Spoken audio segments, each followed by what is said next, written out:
Hi, I'm Rebecca. I'm from Kuala Lumpur, but I've been living in Singapore for the past close to 10 years now.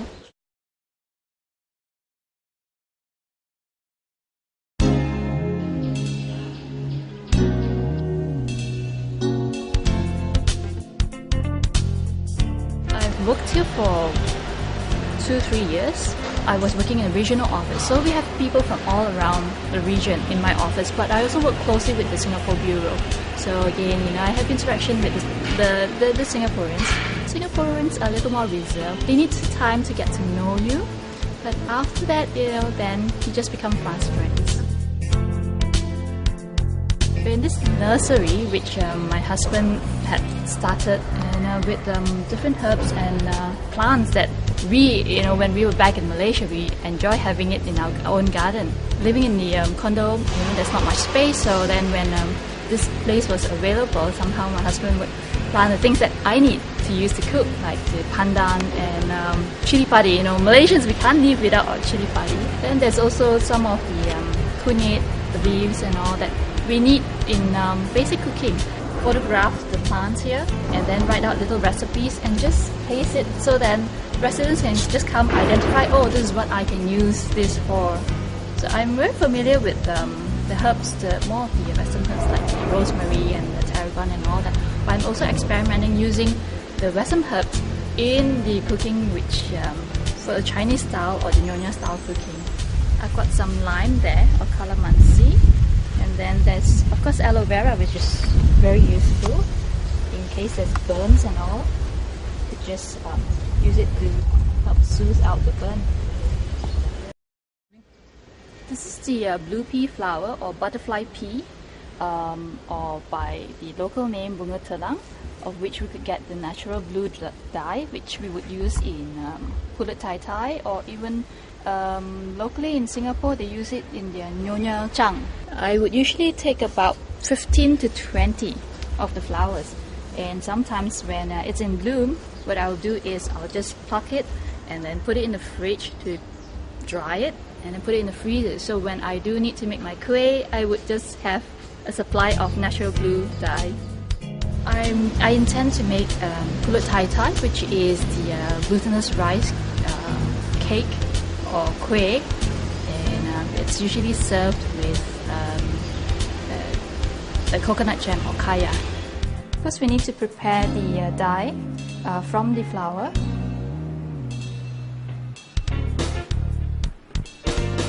You slowly see the blue that's being released from the flower.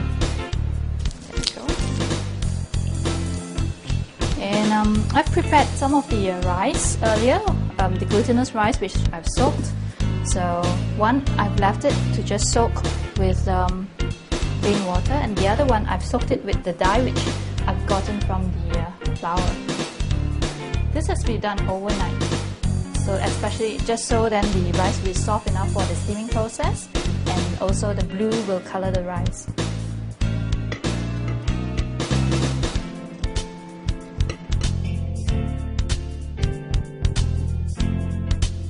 I'm going to put in half the coconut milk which I've mixed with some sugar and salt.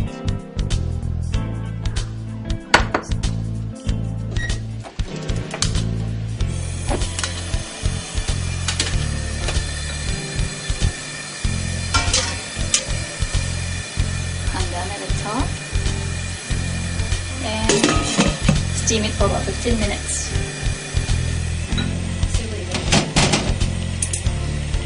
Now I need to just bring the rice out and mix it. See the nice glossiness on the rice? It's almost half cooked.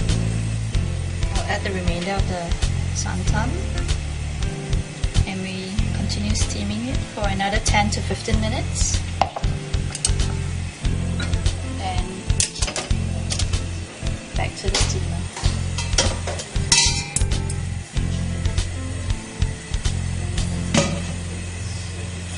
How living conditions are between living in Malaysia and Singapore would be food.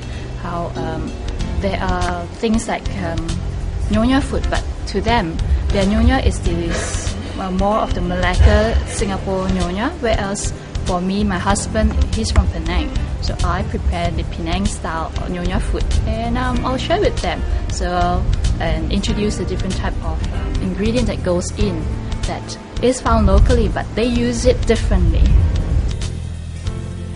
The rice is now ready, and I'm just gonna bring it out, and I will need to press it down.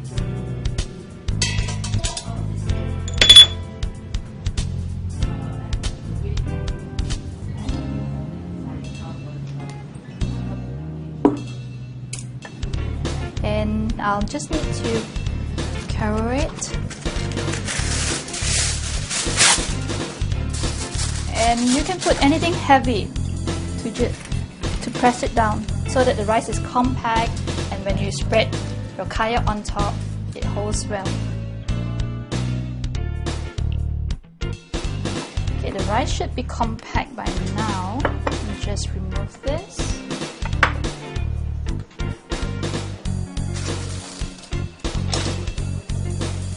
And my door stopper.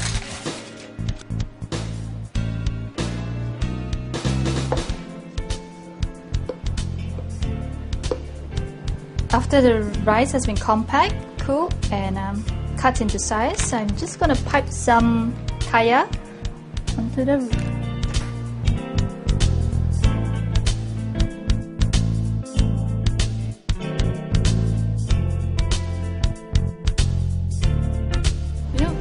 life has been good here. My girls go to the local school here, they learn the language here.